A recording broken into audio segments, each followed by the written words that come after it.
खुलुमबाय बे समाव दङ बडलेण्ड इंखं टेलिभिजननि स्टुडिअ आं खोमथागोरा गयारि। खुलुमबाय बे समाव बडलेण्ड इंखं टेलिभिजननि स्टुडिअ आं मिथिखा नार्जारि। दिनैनि गाहाय रादाबफोराव दङ लामा जाब्रबथायाव सा 24 सुबुंफोरनि जिउ खहा आरो गोबाङानो जखम। भारत भुटान सीमायाव मासे मैदेरनि गोथै सह मोनदों। रां दाबिनायनि लाइजाम हरनायाव जरहाटआव दुंहाव थासारि सोमजिदों। टिपकाय दैमायाव सासे गथ'सानि गोथै सह बोखांनो मोननाय जादों। आसाम डाइरेक्ट रिक्रुटमेन्टनि आनजादनि फिथाइखौ फैगौ 2025 मायथाइनि फेब्रुवारि दानाव फोसावगोन। सुमि बराजों लोगोसेनो सा 7 सुबुंखौ सिबिआइआ जोबथेसालियाव दैथायहरफिनबाय। ब्रैथि थाखोनि आनजाद लिरनो थांनानै लामा जाब्रबथायाव सासे लाइमोननि जिउ खहा। आइजलाव थानाय आसाम राइफल्सनि केम्पखौ बोथ्रोदनो मिजोराम सोरखारा गोरोबथा खालामदों। बिश्वनाथनि माइ दुब्लियाव मासे हाग्रानि मैदेरा थैनानै थादों। 1 नं बुग्लामारि गामियाव लुफुंजानाय सावस्रि मिरुआव डाक्टार गैया। नलबारियाव हानि बासन बानायग्रा कुमारफोरा 1.5 लाख जेवारि बानायनो लादों। दानिया फैदिनि आबुं रादाबाव।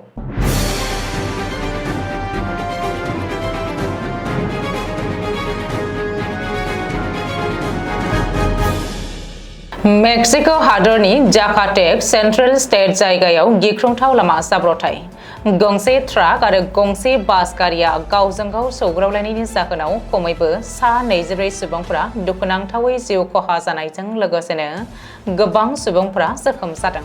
मख'नो गोनांदि जाकाटेकास आरो आगुआस केलियन्स फोनांजाबनाय राजा लामायाव गंसे जुखाम लानाय ट्राकजों गंसे दावबायारि गाखोनाय बास गारिया सौग्रावनायाव बे दुखुनांथाव जाब्रबथाया जादोंमोन। जाकाटेकासनि सासे मावख'गिरिया समाजारि बिजोंनि गेजेरजों बे जाब्रबथायखौ रोखायै मिथिनो होदों। दासान्दि जाब्रबथायाव जखम जानाय 7 सुबुंफोरखौ फाहामथाय होनाय जायो। बास गारिया नायरिट रायजोनि टेपिक्सनिफ्राय आमेरिका सीमायाव थानाय सुइडेट जारेस फारसे थांदोंमोन होननानै सुलुंनिफ्राय मिथिनो मोननाय जादों। दासान्दि सोरखारि मावफारियाफ्रा जाथायनि गुबै जाहोनखौ रोखा खालामनो थाखाय नायबिजिरनो जाथायसालियाव नुजाथिहैनाय जायो। बाक्सा जिल्लायाव सोरां सिखारिफोरनि आखायाव जिउ गोमानाय मासे मैदेरनि गोथै सह बोखांनो मोननाय जादों। बे दुखुनांथाव जाथाया भारत भुटान सीमायाव थानाय लेब्रा सान्तिपुर ओनसोलाव जादोंमोन। बेलासे समनि 2 रिंगासो समाव जायगानिनो सानैसो सुबुंफोरा मैदेरनि गोथै सहखौ नुना थाबैनो बाक्सा जिल्ला हाग्रा बिफाननो खौरां हरनाय जायो। मख'नो गोनांदि सोरां सिखारिफोरा मैदेरखौ बुथारनानै गालांदोंमोन होननानै हाग्रा बिफाननि मावफारियाफोरा सन्देह खालामनायबो जादों। जायनि जाहोनाव हाग्रा संरैखा होनायनि सायाव जिंगासिनो गोनांबो जानायखौ नुनो मोननाय जादों। जरहाट जिल्लायाव आरोबाव फिन दुंहाव थासारि सोमजिदों। गोबां फालांगिरिफोरनो आलफा उदाङा रां दाबिनायनि लाइजाम हरनाय खौरांखौ मिथिनो मोननाय जादों। मख'नो गोनांदि आसिम असम मुंनि सासे सुबुङा रां दाबिनायनि लाइजाम दैथायहरनायखौ मिथिनो हादों। बेजों लोगोसेनो माखासे फालांगिरिफोरनियाव रां दाबिनायनि गोबां लाइजामफोरखौ पुलिसआ जब्द खालामनो हादोंमोन। आथिखालाव रां दाबिनाय लाइजामफोरनि गेजेरजों पुलिसआ गुबै दायनिगिरिफोरखौ खानो संदानगासिनो दङ। आसिम असमआ गावसोरनि दोलोनि माखासे गोनांथिनि थाखाय गासै नोगोद 3 लाख रां दाबिनायजों लोगोसेनो 27 अक्ट'बर खालि एटेरियामनि गेजेरजों थिखानाय जायगायाव दैथायहरनो थाखाय गांसे लाइजामनि गेजेरजों फोरमायनायबो जादों। जुदि फालांगिरिया बेनि बादगा खामानि मावनो नाजायोब्ला बेनि सायाव गोख्रों राहा लानाय जागोन होननानैबो हुमखि होदों होननानै मिथिनो मोननाय जायो। सोनाब बिलासिपारायाव मोनसे दुखुनांथाव जाथाय। टिपकाय दैमायाव गंसे नाव बेलथायनायनि जाहोनाव गोमानाय सासे 3 बोसोरनि गथ'सानि गोथै सहखौ रबिबारखालि बोखांनो मोननाय जायो। मख'नो गोनांदि सनिबार मोनानि समाव गंसे नाव बेलथायनायनि जाहोनाव खमैबो सा 10 सुबुंफोरा जोखोम जानायजों लोगोसेनो सासे गथ'साया गोमादोंमोन। सुलुंनिफ्राय मोनथिनो मोननाय बायदिब्ला जायगानि थागिरिफोरा टिपकाय दैमायाव गथ'सानि गोजावना थानाय गोथै सहखौ बोखांनो मोननाय जायो। बोखांनो मोननायनि उनावनो पुलिसफोरनो खौरां हरनाय जायो। माखासे समनि उनाव पुलिसफोरा जाथायसालियाव नुजाथिहैनानै गोथै सहखौ धुबरी मेडिकेल कलेज हस्पिटालाव पस्टमर्टेम खालामनो लानानै थांनायबो जायो। आसाम डाइरेक्ट रिक्रुटमेन्ट आनजादनि फिथाइखौ फैगौ 2025 मायथाइनि फेब्रुवारि दानाव फोसावनाय जागोन। मख'नो गोनांदि आसामनि गिबि मन्त्रि डक्टर हिमन्त बिश्व शर्माया रबिबारखालि केबिनेट मेलाव बे बाथ्राखौ मिथिहोदों। खौरां बिजोङाव फोरमायथिनाय बायदिब्ला आसाम डाइरेक्ट रिक्रुटमेन्ट आनजादा रबिबारखालि गाहामै गाहाम जोबनानै थांबाय। लोगोसेनो बे मोन्नैबो आनजादनि फिथाइखौ 2025 मायथाइनि फेब्रुवारि दानाव फोसावनाय जागोन होननानै खोथा होनाय जादों।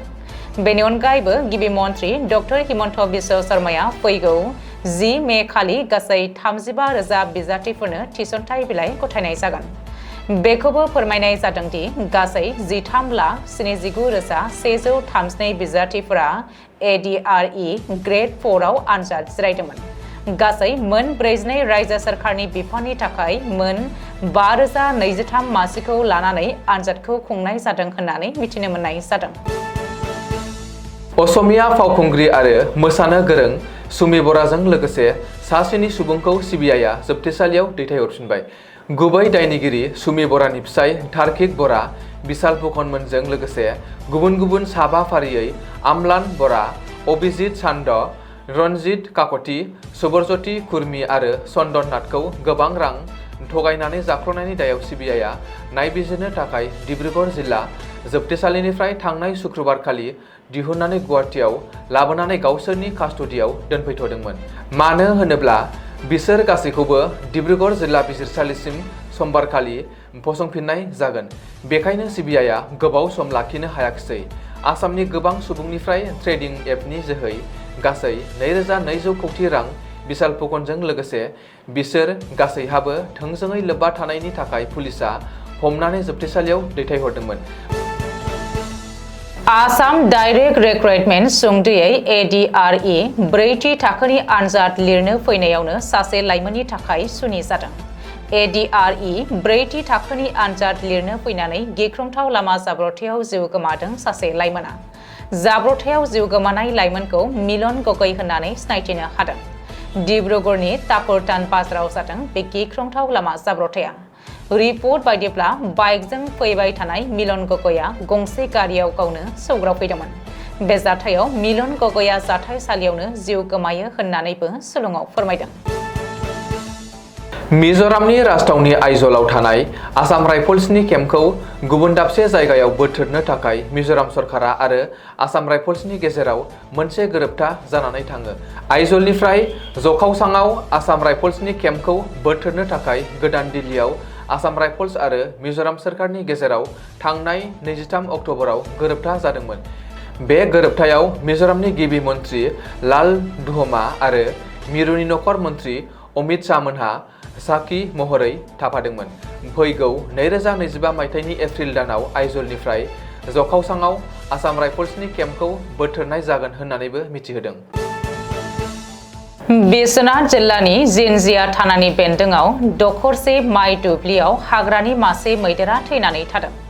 जिनजिया थानानि असि गौतम कुमार सिंहआ मिथिहोनाय बायदिब्ला पुलिसआ पेट्रलिं खालामनाय समाव माइ बारियाव थैनानै थानाय मैदेरखौ नुसनो आरो लोगो लोगोनो हाग्रा बिफाननो खौरां हरो।